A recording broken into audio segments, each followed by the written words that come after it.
ठीक है जी।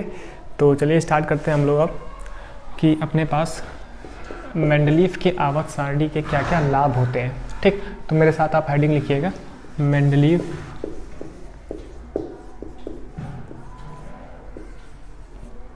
ठीक है, मेंडलीव के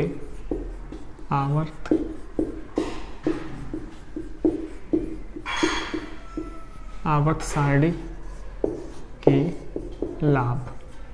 ठीक है, लाभ या फिर इसे एनसीईआरटी में लिखा है उपलब्धियां।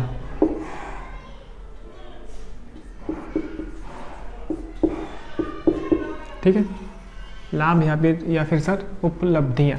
ठीक, तो मुझसे क्वेश्चन पूछेगा सर बोर्ड में कि मेंडलीव के आवर्त सारणी के सर लाभ बताओ, आप कौन कौन से लाभ हैं, या फिर मेंडलीव के आवर्त सारणी की उपलब्धियां आप बताओ क्या क्या है। ठीक है, यानी कि इनकी आवर्त सारणी बनाने पर क्या क्या लाभ हुआ, हमें किस तरीके से तत्वों के अध्ययन में सुविधा मिल गई।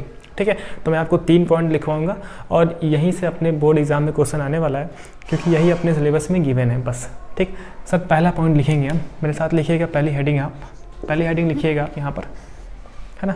पहली हेडिंग लिखिएगा, तत्वों के गुणधर्म के अध्ययन में सुविधा। पहली हेडिंग सर तत्वों के, आप लिखिए, है ना, लिखेंगे तभी आपको समझ में आएगा। ठीक, तत्वों के गुणधर्म के अध्ययन में सुविधा, तत्वों के गुणधर्म के अध्ययन में सुविधा।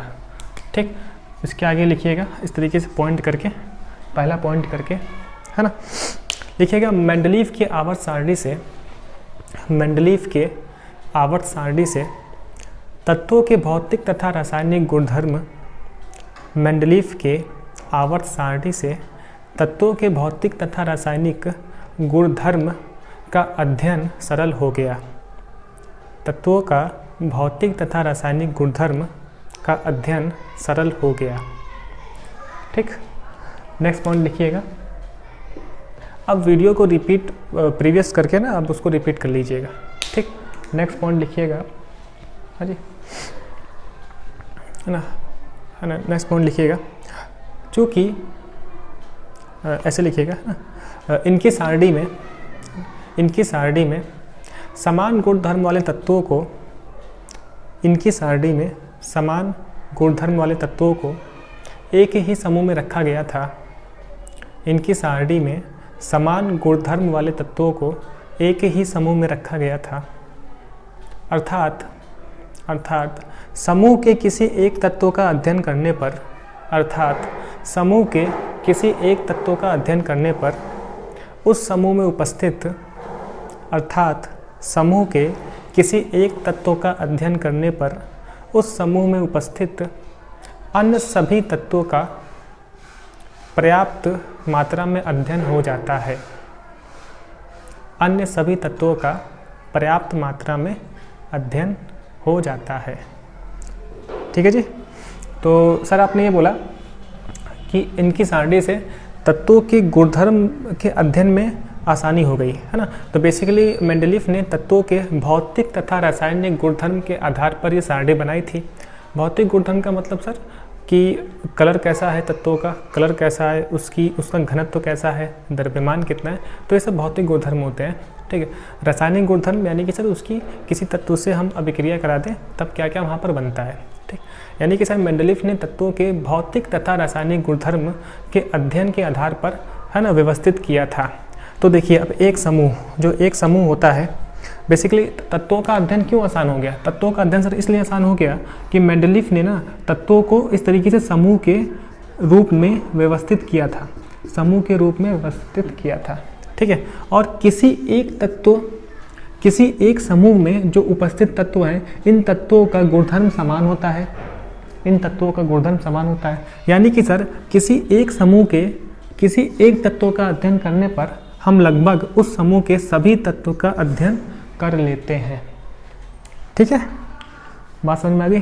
तो सिंपल सा डायलॉग है कि समूह में समान गुणधर्म वाले तत्वों को व्यवस्थित किया गया है। यानी कि सर हम समूह के किसी एक तत्व का अध्ययन कर लेंगे तो कुछ ऐसा ही गुण ये सभी तत्व हमें प्रदर्शित कर रहे होंगे। ठीक है। तो इस तरीके से हमें तत्वों का अध्ययन करना, तत्वों के गुणधर्म का अध्ययन करना आसान हो गया। ठीक, तो ये पहली हेडिंग जो आप लोग लिखेंगे अपने बोर्ड एग्जाम में। ठीक है, तो यहाँ से आसान, ठीक। अभी मैं आपको टेबल से भी समझा दूंगा, ठीक। अगला पॉइंट लिखिएगा आप, है ना, यहाँ पर लिखिएगा अगला पॉइंट, दूसरा पॉइंट, तत्वों का सही परमाणु द्रव्यमान ज्ञात करने में सुविधा, ठीक है। मैं इस तरीके से हेडिंग के फॉर्म में लिखवा रहा हूँ, हालांकि एनसीईआरटी में ऐसा नहीं दिया है, ठीक। सर आपने क्या बोला, तत्वों का सही परमाणु द्रव्यमान ज्ञात करने में सुविधा, ठीक है। फिर से बोलता हूँ मैं, तत्वों का सही परमाणु द्रव्यमान ज्ञात करने में सुविधा, ठीक है। ऐसे तो इसमें लिखिएगा पहले बेरिलियम का परमाणु द्रव्यमान, इसमें लिखिएगा, मतलब कि जब इनकी सारणी नहीं बनी थी इससे पहले, बोलने का मतलब ये है, ठीक। लिखिएगा पहले बी मतलब सर बेरिलियम, पहले बेरिलियम का परमाणु द्रव्यमान 13.5 माना जाता था, है ना, परमाणु द्रव्यमान, ठीक है। ये सर क्या है अपना परमाणु द्रव्यमान, लिखिएगा, है ना। पहले बेरिलियम का परमाणु द्रव्यमान 13.5 माना जाता था, है ना। बेरिलियम के गुणधर्म, बेरिलियम आप बी लिख लेना, बी, बेरिलियम के गुणधर्म मेंडलीव की आवर्त सारणी के, बेरिलियम के गुणधर्म मेंडलीव की आवर्त सारणी में, बेरिलियम के गुणधर्म मेंडलीव की आवर्त सारणी में द्वितीय समूह से मिलते हैं, द्वितीय समूह से मिलते हैं। बेरिलियम के गुणधर्म मेंडलीव की आवर्त सारणी में द्वितीय समूह से मिलते हैं, है ना। अर्थात इस परिस्थिति में, अर्थात इस परिस्थिति में बेरिलियम को, अर्थात इस परिस्थिति में बेरिलियम को द्वितीय समूह में, अर्थात इस परिस्थिति में बेरिलियम को द्वितीय समूह में लिथियम तथा बोरोन के बीच रखा जाना चाहिए, अर्थात, है ना, इस परिस्थिति में बेरिलियम को द्वितीय समूह में लिथियम तथा बोरोन के बीच रखा जाना चाहिए, लिथियम तथा बोरोन के बीच रखा जाना चाहिए, रखा जाना चाहिए। अर्थात, अर्थात बेरिलियम का परमाणु द्रव्यमान, अर्थात, ठीक है, अर्थात, ठीक, आप लिखिएगा बेरिलियम का परमाणु द्रव्यमान, ठीक है। अब यहाँ पर एक परमाणु द्रव्यमान है जो मैं जरा आप देख लो आपको, अर्थात बेरिलियम का परमाणु द्रव्यमान 7 तथा 11 के बीच होना चाहिए, अर्थात, अर्थात बेरिलियम का परमाणु द्रव्यमान, जो मैं बोल रहा हूँ पहले आपको वही लिखना है, अर्थात बेरिलियम का परमाणु द्रव्यमान 7 तथा 11 के बीच होना चाहिए, 7 तथा 11 के बीच होना चाहिए, ठीक है। नेक्स्ट पॉइंट लिखिएगा, अतः मेंडलीव ने स्पष्ट किया, अतः मेंडलीव ने स्पष्ट किया, अतः मेंडलीव ने स्पष्ट किया कि बेरिलियम का परमाणु द्रव्यमान, कि बेरिलियम का परमाणु द्रव्यमान 13.5 नहीं है ना। अतः मेंडलीव ने स्पष्ट किया कि बेरिलियम का परमाणु द्रव्यमान 13.5 नहीं है, बल्कि 9.4 है, बल्कि 9.4 है, 13.5 नहीं है बल्कि 9.4 है, जो आगे चल के प्रयोग से सिद्ध हुआ, जो आगे चलकर प्रयोग से भी सिद्ध हुआ, प्रयोग से भी सिद्ध हुआ, ठीक। चलिए, लिखने वाला पार्ट हमने कर लिया। आप वीडियो को, है ना, प्रीवियस पीछे करके रिपीट कर लीजिएगा। मैंने क्या सर बोला, तत्वों का सही परमाणु द्रव्यमान ज्ञात करने में सुविधा, ठीक। क्या हुआ था, जब इनकी सारणी नहीं बनी थी इससे पहले बेरिलियम का परमाणु द्रव्यमान 13.5 माना जाता था, बेरिलियम का परमाणु द्रव्यमान 13.5 माना जाता था, ठीक। अब बेरिलियम के जो गुणधर्म है ना, बेरिलियम के गुणधर्म मेंडलीव की आवर्त सारणी में द्वितीय समूह से समानता रखते हैं, द्वितीय समूह से समानता रखते हैं। इसका मतलब कि बेरिलियम को मेंडलीव की आवर्त सारणी में द्वितीय समूह में रखा जाना चाहिए, द्वितीय समूह में रखा जाना चाहिए, ठीक है। तो ये द्वितीय समूह है, पहले समूह में लिथियम है, तृतीय समूह में बोरोन है, पहला समूह, दूसरा समूह, तीसरा समूह, है ना। टेबल में मैं आपको दिखाता हूँ, ठीक है। तो बेसिकली अगर मैं आपको टेबल में दिखाऊँ तो देखिए, आप टेबल में ज़रा देखिएगा, ठीक है। इधर से मैं इधर खड़ा हो जाता हूँ, ठीक है। तो आपको टेबल दिख रहा होगा, आप देखिए, आपको दिख रहा है कि पहला समूह, पहले समूह में आप देखो, पहला समूह दूसरा आवर्त, पहला समूह दूसरा आवर्त लिथियम है, लिथियम। ठीक, अब दूसरा समूह देखो, बीच में Be है, बीच में Be है। फिर तीसरा समूह दूसरा आवर्त है ना, पहला समूह दूसरा आवर्त, तीसरा समूह दूसरा आवर्त। तेरा आपको लिथियम दूसरा समूह, बीच में Be बोरोन, मैं बोल रहा हूँ Be बेरिलियम। ठीक है, नहीं sir, lithium beryllium boron, lithium beryllium boron. ठीक है, तो एनसीईआरटी में जो है कि पॉइंट के फॉर्म में लिखा हुआ है ना, यानी कि सर बेरिलियम का जो गुणधर्म है ये मेंडलीव के द्वितीय समूह से समानता रखता है। तो इस परिस्थिति में मुझे बेरिलियम को Be, बेरिलियम को लिथियम परमाणु द्रव्यमान 7 तथा बोरोन परमाणु द्रव्यमान 11 इसके बीच में रखा जाना चाहिए, इसके बीच में रखा जाना चाहिए। ठीक, तो अब इसके बीच में जब रखते हैं हम लोग, तो इन्होंने तो बढ़ते हुए क्रम में रखा था, है ना, इन्होंने परमाणु द्रव्यमान के बढ़ते हुए क्रम में रखा था तत्वों को। यहाँ 7 है, यानी कि 7 और 11 के बीच वाला ही कोई नंबर आना चाहिए, 7 और 11 के बीच वाला ही कोई नंबर आना चाहिए। ठीक है, तो 13.5 पहले बोला गया था, 13.5 तो देखो 11 से आगे निकल गया, है ना, इसका मतलब कि 13.5 इसका परमाणु द्रव्यमान सही नहीं है। तो मेंडलीव ने ना उस समय कैलकुलेशन करके बताया कि इसका परमाणु द्रव्यमान सर 9.4 है, 9.4 है, जो कि आगे चल के जब एक्सपेरिमेंट हुए तो उससे यह बात सिद्ध भी हो गई कि हाँ सर, हाँ मेंडलीव के अनुसार बेरिलियम का, यानी कि मेंडलीव ने जो बात बोली कि बेरिलियम का 13.5 नहीं है सर, ये गलत है, 9.4 है, 9.4 ये परमाणु द्रव्यमान बाद में सही सिद्ध हुआ। ठीक, तो इस तरीके से मेंडलीव की आवर्त सारणी तत्वों का सही परमाणु द्रव्यमान ज्ञात करने में भी हमें सुविधा देती है, हमें सुविधा देती है। ठीक है, तो बात समझ में आ गई, यानी कि सर बेरिलियम का 9.4 होना चाहिए परमाणु द्रव्यमान, ना कि 13.5। ठीक है, मेरे ख्याल से आपको समझ में आता है। अब एनसीईआरटी में ये परमाणु द्रव्यमान ना एज अ फ्रैक्शन यानी पॉइंट के फॉर्म में लिखा है, 6.99 देख लोगे आप, वो 7 के आसपास है और ये 11 के आसपास है। जब 11th की बुक में आप देखोगे तो वहाँ पे 7 और 11 लिखा होता है।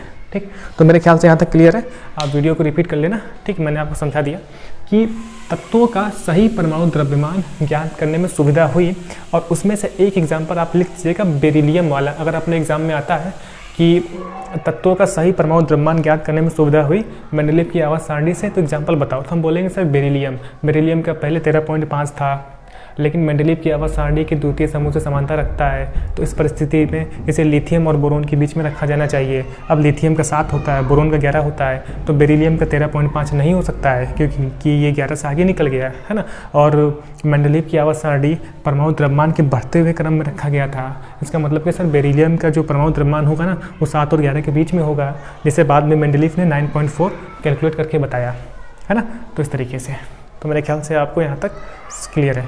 तो आपको समझ में आ रहा होगा कि जो मेंडलीव का आवर्त सारणी है ना, अगर हम ऐसे ऐसे आगे बढ़ें, अगर हम आवर्त में आगे बढ़ें तो परमाणु द्रव्यमान बढ़ता है, यानी कि आरोही क्रम है, पहले छोटा वाला, फिर उससे बड़ा वाला, फिर उससे बड़ा वाला। तो इस तरीके से अगर हम आगे बढ़ें आवर्त में तो हमें परमाणु द्रव्यमान बढ़ता हुआ दिखेगा, है ना, ये बात। चलिए, एक सबसे ज़्यादा मोस्ट इम्पॉर्टेंट उपलब्धि, तीसरा ये ज़्यादा इम्पॉर्टेंट पूछा जाता है। ठीक है, लिखिएगा, तत्वों के, है ना, नए तत्वों की खोज में, आप ऐसे लिख लेना, हेडिंग जरा मैं बताऊंगा आपको, है ना, नए तत्वों की खोज तथा अनुसंधान में सहायता। ठीक है, अनुसंधान मतलब रिसर्च, लिखिएगा आप, नए तत्वों की खोज तथा अनुसंधान में सहायता, नए तत्वों की खोज तथा अनुसंधान में सहायता। ठीक है, अब मेंडलीव की आवर्त सारणी से नए तत्वों की खोज में भी सहायता मिली। कैसे मिली, लिखता हूँ मैं, बताता हूँ मैं, लिखिए आप, है ना। पहला पॉइंट लिखिएगा, मेंडलीव की आवर्त सारणी में कुछ रिक्त स्थान छोड़े गए थे। मेंडलीव की आवर्त सारणी में कुछ रिक्त स्थान छोड़े गए थे। पहले आप लिख लीजिए, मैं आपको समझाता हूँ। ठीक, पहला पॉइंट सर क्या आपने बोला, मेंडलीव की आवर्त सारणी में कुछ रिक्त स्थान छोड़े गए थे। इन स्थानों का संबंध उन तत्वों से था, इन स्थानों का संबंध उन तत्वों से था जिनकी खोज अभी तक नहीं हुई थी। इन स्थानों का संबंध उन तत्वों से था जिनकी खोज अभी तक नहीं हुई थी, जिनकी खोज अभी तक नहीं हुई थी। अगला पॉइंट लिखिएगा, अतः मेंडलीव ने इन तत्वों की भविष्यवाणी कर दी।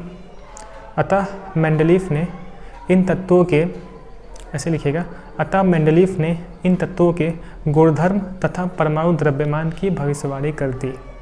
अतः मेंडलीफ ने इन तत्वों के गुणधर्म तथा परमाणु द्रव्यमान की भविष्यवाणी कर दी, भविष्यवाणी कर दी, है ना।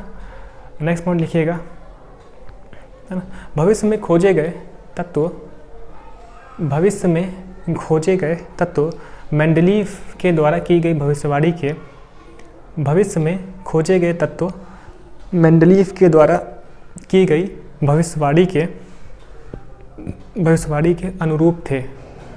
क्या बोलेंगे, अनुरूप, है ना। अतः भविष्य में खोजे गए तत्व मेंडलीफ द्वारा की गई भविष्यवाणी के रूप थे, है ना। मतलब कि मेंडलीफ ने जो कहा था वो सही था, है ना।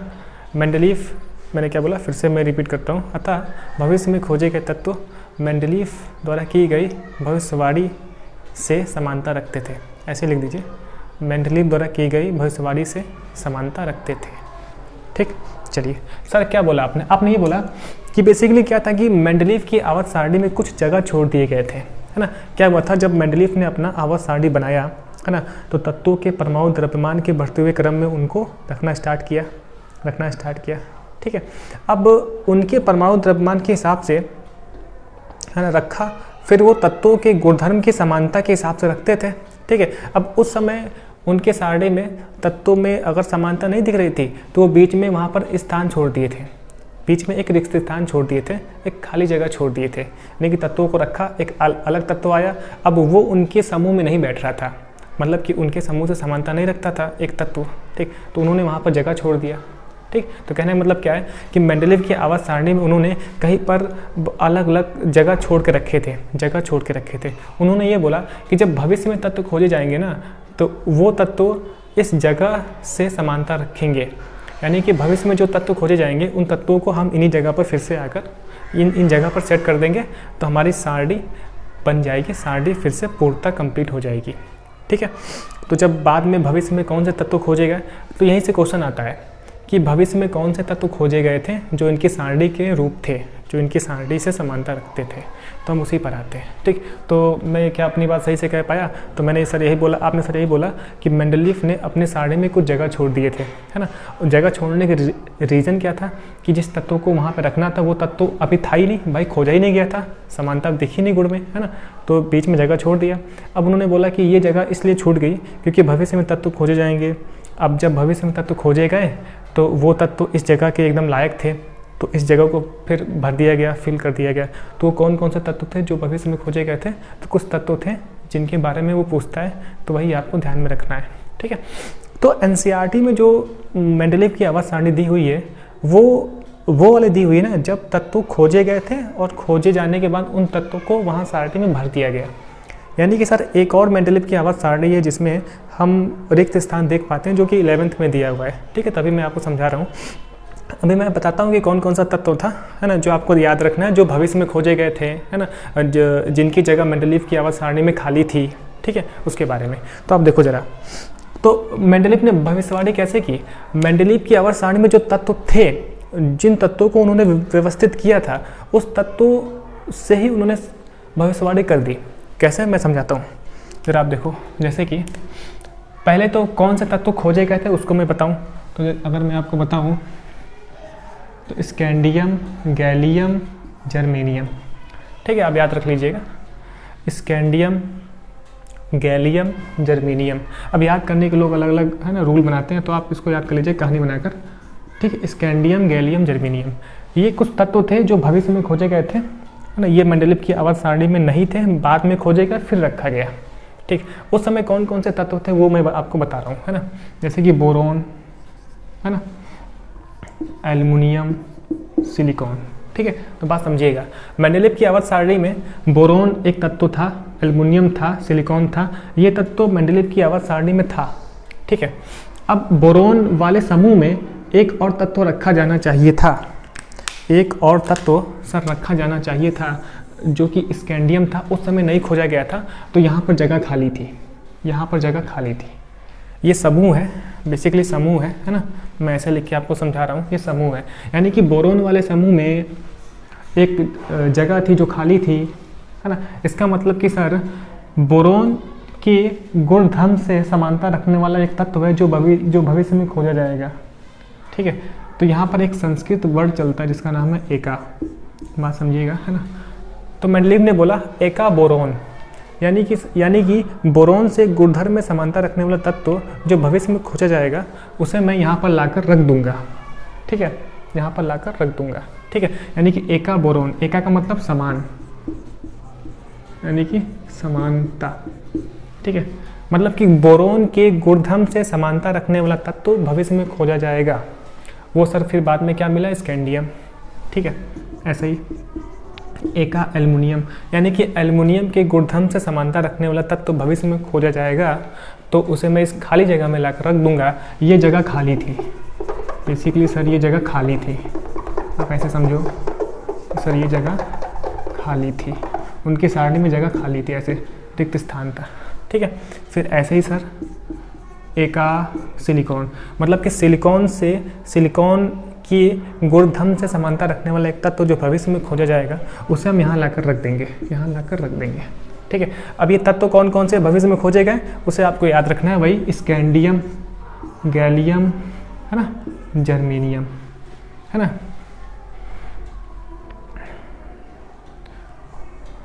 Scandium, gallium, germanium.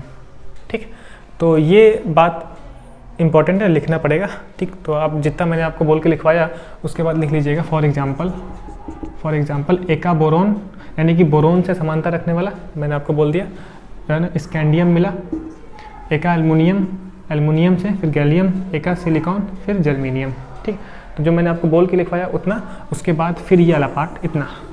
तो आप ये काफ़ी इंपॉर्टेंट है, जो हमारे बोर्ड एग्ज़ाम के लिए इम्पोर्टेंट, और ये बात पूछी भी जाती है, ये बात पूछी भी जाती है सर।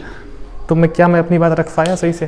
ठीक है, अब देखो, अब मैं उसी टेबल से आपको समझाता हूँ। हो सकता है ये जो वीडियो ये 2 पार्ट में जाएगा क्योंकि वीडियो लंबी हो जा रही है। ठीक, अब आप टेबल पे आ जाओ। टेबल में आप देखो, टेबल में अगर आप देख पा रहे हो, देखो बोरोन, एल्युमिनियम, फिर स्कैंडियम।